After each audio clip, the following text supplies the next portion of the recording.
साईं सदाईं करी मथे सिंध सुकार, दोस्त मिठा दिलदार, आलम सब आबाद करी। सिंधरतिया वारिस मुंहिंजा दोस्तो, अस्सलाम वालेकुम। जिए सिंध जिए मुंहिंजो रहबर साईं जीएम सैयदी। दोस्तों, हर क़ौम खे, हर फ़र्द खे ऐं हर तबिके खे पंहिंजे हक़ लाइ, पंहिंजे हुक़ूक़नि जे लाइ आवाज़ु उथारण जो हक़ हूंदो आहे। उहो हूंदो ई इन करे आहे त हिकिड़े तबिके, हिकिड़े मुआशिरे जे अंदरि अगरि कंहिं तबिके सां, कंहिं फ़र्द सां, कंहिं कम्यूनिटी सां ज़्यादती थी रही आहे त उनखे पंहिंजो आवाज़ु उथारण जो पूरो हक़ु आहे। ओड़ी रीति हीउ जेको असां वटि औरत मार्च थी रहियो आहे, उन औरत मार्च में बि बिल्कुलु औरतुनि खे हक़ु आहे। इन में को बि शक न आहे त असांजो जेको समाज आहे, जेको मर्दाना समाज आहे, उन जे अंदरि औरतुनि खे इलाही मसइला पैदा थियनि था, मुड़ुस जे थ्रू थियनि था, भाइरनि जे थ्रू थियनि था, मुख़्तलिफ़ इशूज़ आहिनि, ॿिया बि समाजी इशूज़ आहिनि असां में, जंहिंजे करे औरतुनि खे मसइलो थिए थो। इन करे औरतुनि खे बिल्कुलु हिकिड़ो मार्च करण जो हक़ु आहे ऐं इहो हक़ु असां मर्द ॾियण वारा न आहियूं, इहो हक़ु हुननि खे फितरत जो ॾिनल आहे। पर हिकिड़ो मसइलो थिए थो असांजे समाज ऐं सोसाइटी जे अंदरि। औरत मार्च जो मेन मक़सदु जेको आहे उहो आहे औरतुनि जा बुनियादी हक़, औरतुनि सां जेके नाजाइज़ियूं थी रहियूं आहिनि उहे।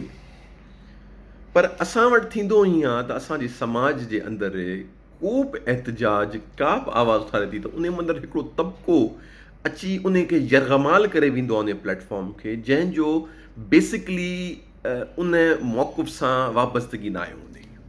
जीअं सेक्युलरिज़म जी मिसाल किथे बि लादीनियत न आहे, सेक्युलरिज़म जी मिसाल किथे बि मज़हब जी मुखालफ़त न आहे। पर जॾहिं सेक्युलरिज़म जी ॻाल्हि असांजी सोसाइटीअ में कई वेंदी आहे त माण्हुनि जे दिमाग़ में अची वेंदो आहे त बाबा ही लादीनियत जी ॻाल्हि था कनि। उनजी वजह छा आहे? उनजी वजह छा आहे त सेक्युलरिज़म जे मथां बि कुझु तबिको अची यरगमाल बणिजी वेंदो आहे, उहो ईअं पेश कंदो आहे जीअं सेक्युलरिज़म माना मज़हब जी मुखालफ़त। तीअं ई इलाही लिस्ट हूंदी, वॾी हिकु लिस्ट हूंदी जंहिंजे अंदरि मुख़्तलिफ़ मौज़ू हूंदा, मुख़्तलिफ़ इशूज़ हूंदा, जंहिंजे अंदरि जेको मौक़ुफ़ आहे उन मौक़ुफ़ खे यरगमाल बणायो थो वञे। तव्हांखे हिकिड़ी मिसाल ॾियांव, इलाही दफ़ा मिसाल ॾेई चुको आहियां। मुंहिंजो रहबर साईं जीएम सैयद हिकिड़ी मीटिंग लाइ किथे वियल हो, उते औरतुनि जे हुक़ूक़नि जूं ॻाल्हियूं थियूं पिए। मुंहिंजो रहबर साईं जीएम सैयद उते ॻाल्हायो। हिकिड़ी औरत उते हुई, और साईं जी इन ॻाल्हि में ॾाढी मुतासिर थी। साईं हुनखे ॿुधायो त हा बाबा, हीउ मुंहिंजो मौक़ुफ़ आहे। कुझु ॾींहंनि खां पोइ साईं का मंझंदि जी मानी रखी हुई, सभिनि खे दावत ॾिनी त हुन औरत खे बि दावत ॾिनई। हूअ औरत कान आई। कुझु अरसे खां पोइ साईं सां किथे मिली त साईं चयसि त मूं मानी सभ जी रखी, तव्हां कोन आहियो। त हुन साईं खे मयार ॾींदे इहो चयो त तव्हां वॾी औरतुनि जे हुक़ूक़ जी ॻाल्हि कई, पर मूंखे कुझु माण्हुनि ॿुधायो आहे त तव्हांजे जेको ॻोठु आहे, तव्हांजी जेके लेडीज़ आहिनि, उन्हनि खे हुजरे खां ॿाहिरि निकिरण जी परमिशन न आहे, उहे बुरकनि में हूंदियूं आहिनि ऐं उहो अलाउ न आहे। तव्हां कहिड़े हिसाब सां औरतुनि जे हुक़ूक़ जी ॻाल्हि कयो, अॼुमहिल तव्हां हुननि ते एतिरियूं सख़्तियूं कयो था? त मुंहिंजे रहबर साईं जीएम सां हिकिड़ो अंदाज़ हूंदो, ख़ामोश थी पोइ जवाबु ॾींदो। साईं जीएम सां चयो, बिल्कुलु मूं औरतुनि जे हुक़ूक़ जी ॻाल्हि कई, पर असीं जंहिं समाज, जंहिं सोसाइटी में रहूं था, उते जे लोकल ट्रेडिशन्स, लोकल सकाफ़तूं कुझु हूंदियूं आहिनि जिन जो असीं हिसो हूंदा आहियूं। आऊं अगरि वञी पंहिंजे ॻोठ जे अंदरि चवां बाबा मुंहिंजूं औरतूं अॼु खां पोइ बुरका कोन पाईंदियूं ऐं वञी बाज़ार में घुमी सघनि थियूं, त इहो एक्सेप्टेबल न हूंदो, या आज़ादी जी ॻाल्हि कोन पियो कयां। इहो बेसिकली आउं पंहिंजे समाज जे अंदरि अहिड़ी शइ आणियां पियो जेकी नामुमकिन आहे, पर साईं चयो वक़्त जे हिसाब सां आउं वाइदो थो कयां त आउं उहो फ़ैसिलो करे ॾेखारींदुसि जेको कंहिं न कयो हूंदो। ऐं साईं वॾे में वॾो फ़ैसिलो कयो। साईं पंहिंजी न्याणी जी दुरुशवार सैयद खे पढ़ायो ऐं ॿाहिरि पढ़ायो ऐं उनजी मुखालफ़त बि थी, बसि साईं पढ़ायो, ऐं पढ़ाइण का बि ख़राबु शइ न आहे। ओड़ी रीति हीअ जेकी औरत मार्च आहे, हिन औरत मार्च जा मक़सदु तमामु सुठा आहिनि। उन मंदरु औरत सां अगरि पघार में घटि थी थिए, जीअं इहो सॼी दुनिया में रूल रहियो आहे, त औरतुनि खे एज़ कम्पेयर टू मर्दनि जे घटि पेमेंट ॾींदी वञे, ए थी विया, या औरतुनि सां कोर्ट में वञनि त बेवाजिबी थिए थी, इहे सभु आहिनि। पर उन ई दौरान कुझु अहिड़ो तबिको औरत मार्च से यरगमाल थी वियो जंहिंजो बेसिकली को वास्तो न आहे। जीअं ॾिसो, तव्हां अगरि औरत मार्च 2 साल पहिरीं थी आहे, उनजा पोस्टर ॾिसो त उन जे अंदरि जेके असांखे ॾिसणु अचनि था, इहे 5% पोस्टर हुआ। इहे 5% पोस्टर मुश्किल सां असली इशूज़ कहिड़ा हुआ। बाबा औरत खे पघार मिले, औरत जेके माण्हुनि जे घर में कमु थियूं कनि उन्हनि खे सवला पघार मिलनि, औरतुनि ते में तशदुद न थिए, इहे हुआ। पर यरगमाल बणाइण तबिके जंहिं यरगमाल बनायो तबिके उन छा आंदो, मेरा जिस्म मेरी मर्ज़ी, अपनी रोटी ख़ुदि पकाओ। हाणे इहे जेके शयूं आहिनि इन्हनि जो हक़ीक़त सां वास्तो न आहे। इहे जेके शयूं आहिनि इहे आम 95% औरत जो इहो इशू न आहे त मुंहिंजे मुड़ुसु पंहिंजी मानी पाण पचाए, ऐं न कोई चए थी इन में को ख़राबी न आहे, मुड़ुसु पाण पचाए पर ख़राबी न आहे। ऐं इलाही माण्हुनि खे सुञाणा थो, असांजी बहिराणे में अहिड़ा माण्हू हूंदा जेके मुड़ुसु माई खे चवंदो भाॼी ठाहियां ऐं मां ठाहियां, उहो इशू न आहे। छा असांजे समाज में, तव्हां पाण ॿुधायो, पाण सभु रहूं था, छा तव्हां पंहिंजनि वॾनि खे पंहिंजी घर वारनि गॾु ॾिठो? असांजा वॾनि में जेके वॾा हूंदा असांजा, उहे पंहिंजे घर वारनि सां एतिरामनि रिस्पेक्ट कंदा। आउं तव्हांखे मिसाल ॾियां त मुंहिंजा वॾा ॿुधाईनि था त साईं जेम्स जी घरवारी जॾहिं कमरे में ईंदी, साईं जेम्स उथी वेंदो।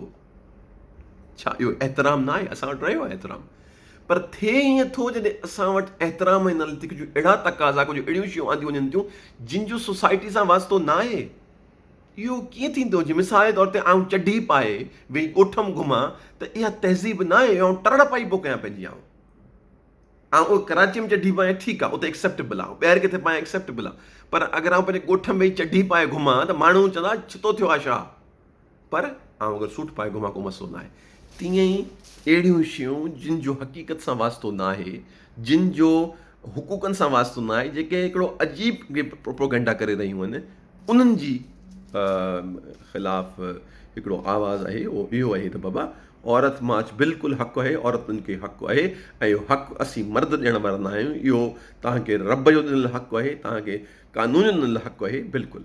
पर हीउ जेको तबिको जेको यरगमाल बणाए थो हिकिड़े प्लेटफॉर्म खे, ऐं औरत मार्च जे जेको पैगाम जेको मेन आहे उनखे ख़तमु करे ऐं अलाए छा हिकिड़ो नओं क़िस्म जो पैगाम ॾिए थो, उन जी आउं उन सां सहमत न आहियां। पोइ बि अगरि केरु करे थो वञी करे, पर ॾिसां सहमत न आहियां, आउं ज़ाती तौरु सहमत न आहियां। इन करे मेरा जिस्म मेरी मर्ज़ी जो जेको नारो आहे, उन जी माना जेकी आहे उहा हिकु नेगेटिव थी थिए। जंहिंमहिल आउं चवां मेरा जिस्म मेरी मर्ज़ी, इहो मतिलबु आहे त आउं आहियां, हीअ मुंहिंजो जिस्म आहे, तव्हां अगरि मूंखे घुरायो था मुंहिंजी मर्ज़ी आउं अचां न अचां।